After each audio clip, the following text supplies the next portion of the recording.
So my presentation is about the Japanese birth rate crisis. It is called An Insider Look at Japan's Birth Rate.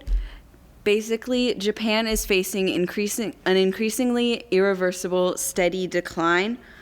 Here we can see the actual decline up to the year 2005, as well as the projected decline up to the year 2055.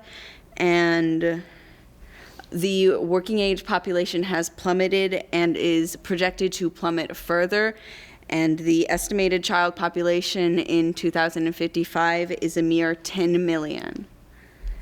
Problems start to arise as soon as young adults in Japan enter the workplace. Few young adults in Japan prioritize dating as a result of a brutal work culture and rigid gender roles. 49% of unmarried women and 61% of unmarried men ages 18 to 34 are not in a relationship. 39% of women and 36% of men aged 18 to 34 are virgins. The reasons go beyond just being too busy for it and also include the issue of herbivore men, who are young Japanese men who show more interest in women online on TV and in idol groups than they do the women in their own lives. And women have stated in surveys that they look for a partner who makes more money than they do, which is difficult for a lot of young Japanese men in the current economy. 1 in 4 men and 1 in 7 women remain unmarried by the age of 50, and nearly a whole quarter of all women aged 30 to 35 are unmarried.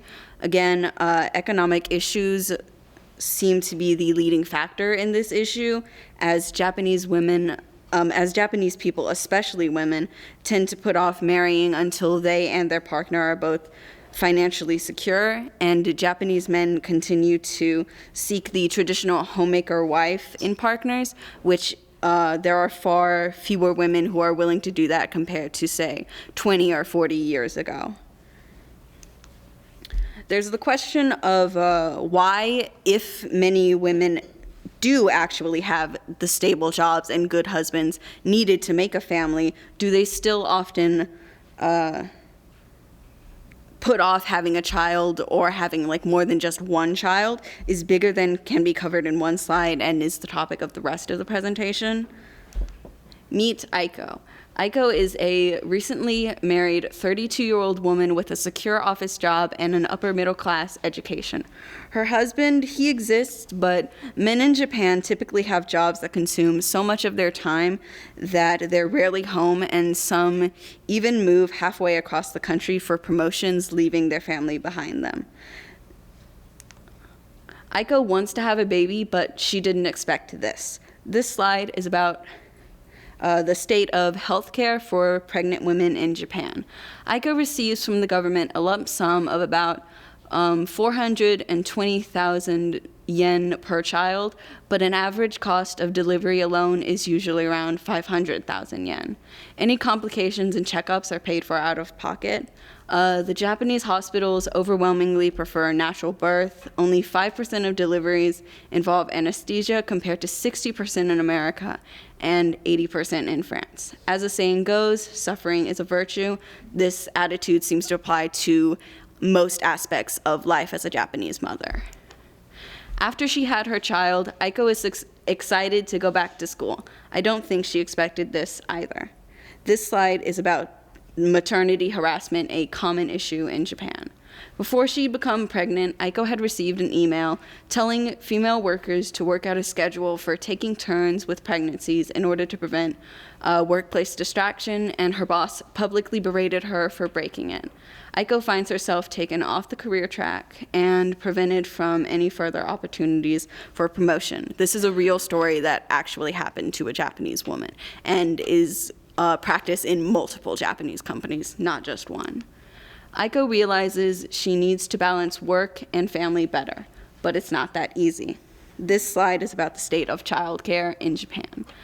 After some time, Aiko quits her job, as 70% of Japanese women do after first having a baby. A few years later, she begins working again, but she can only find temporary work with unpredictable hours. But since the waitlist for daycares are a mile long, she's stuck with the average 5 hours of housework wives in Japan do and childcare with no help. Her husband only does an average of 1 hour per day compared to hers. But turns out Aiko's husband is also super important too, and he wants everyone to know it.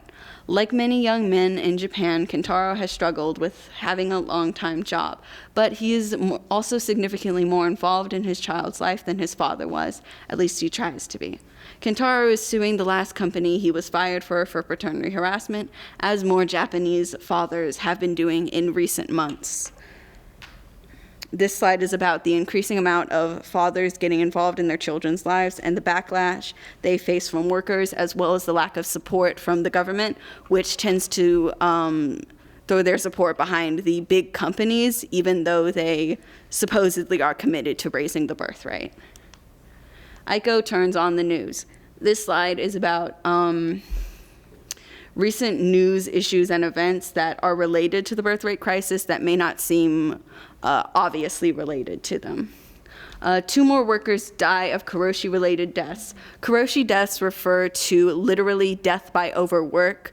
It is overwork to the point of either detrimental health or causing suicides. Response to the Me Too movement has been muted despite the fact that sexual harassment is just as prevalent there as it is here. This is because Japanese women especially are encouraged to avoid speaking up at all costs because there can be not only damages to them socially, it can damage their careers and get them fired. And the Liberal Democratic Party, the ruling party of Japan, of the Japanese government, has taken steps to loosen immigration requirements in the traditionally xenophobic country in order to attract immigrant workers, in order to bolster the labor force that's been damaged by population decline. In conclusion, it's become clear from my research that the Japanese government must focus all its reform efforts on fixing the work-family balance of men rather than the female-focused measures they've taken so far. Thank you.